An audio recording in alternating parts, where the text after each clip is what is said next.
Hey guys, it's me, VC4, VC5. Here with two guests. Say your name. Alright. They're going to be helping me read this story. Now, you guys have not heard this story, right? And I've not read it either, so it's going to be good. Alright. Alright. Rocket to Insanity.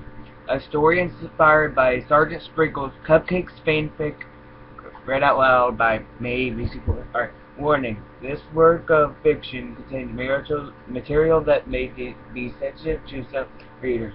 Murder, gore, death. Oh, I can already tell it's gonna be good. Reader discretion is advised. There is evil within the hearts of all ponies.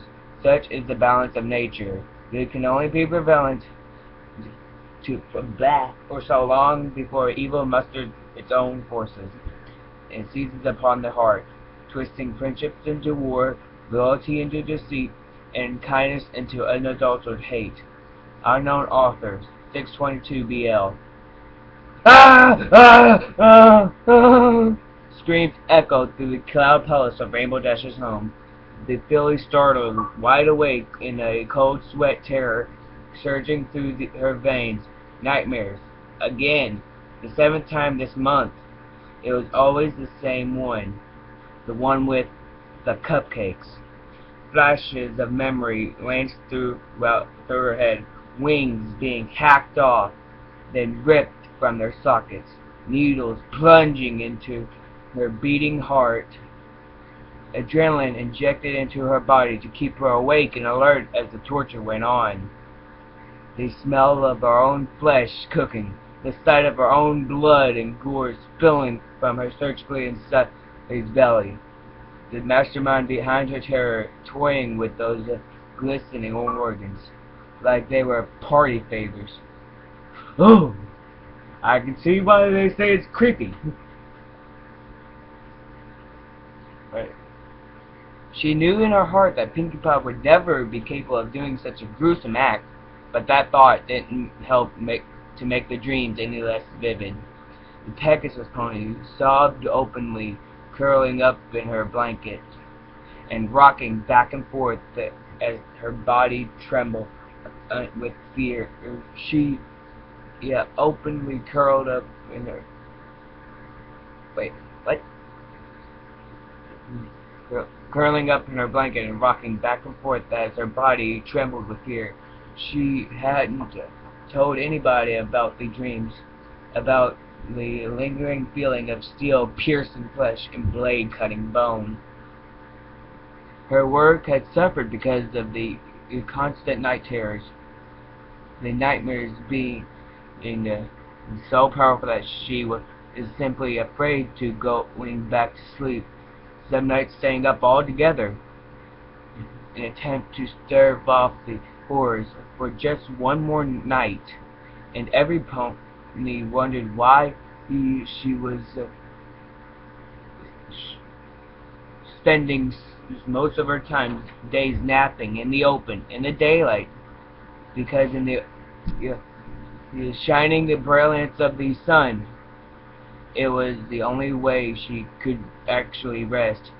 But even then, the black clutches of her fear-addled subconscious had begun to creep even into that relative safety, following her through the dream world.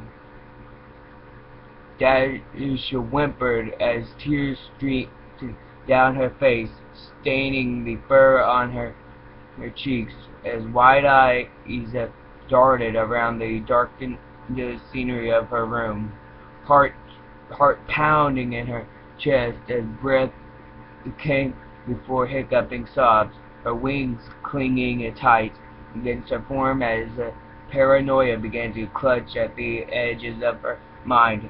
Shadows lurching and moved in her peripheral vision.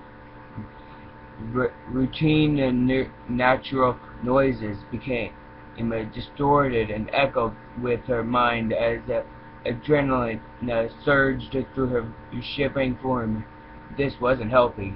Her mind was slowly breaking under the horrors of her subconscious mind, things that no pony should even have the slightest thought about, chipping away at her psyche. She was starting to crack.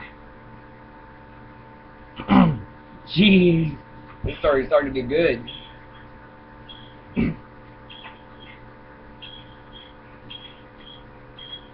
What's that noise? Jeez, what's that?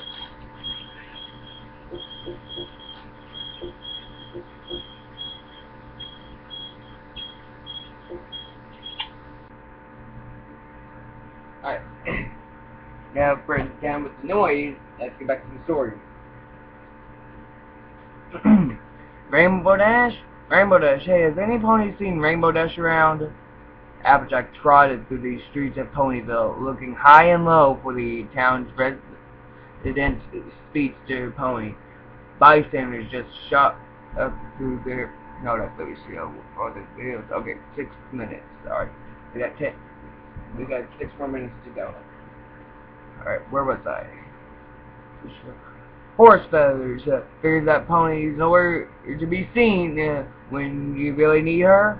The cow pony sighed and continued on through town, hoofbeats kicking up dust as she looked to the sky for the Pegasus pony.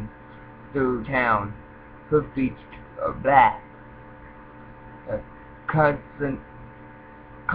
it, Rainbow Dash ran while we're crushed. Where are you?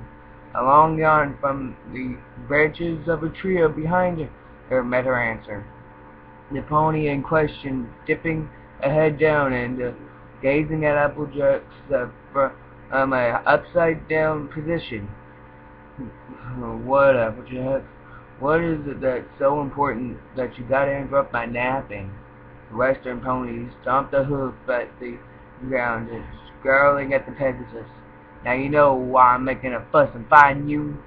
You said you were going to bring over a little rainstorm for the crops of Sweet Apple Acres nearly 2 hours ago. Instead, I find you here in the trees, snoozing a little behind all. Dash gave the groans, lifting out of the tree and landing on her hooves, shaking her head. She looked more deceived than usual. Her mane a mess, dark bags under her eyes from many a sleepless night. She looked pale, sickly almost, yet still tried to put on an air of cheerfulness. Her head, she heaved a yawn before giving a dismissive wave to Applejack. Yeah, keep your saddle on. I'll get right on it. Now, sorry and stuff. As the Pegasus pony turned and spread her wings to take off, Applejack tilted her head and gave a little frown. Dash, you feeling okay? You look a little, under the weather.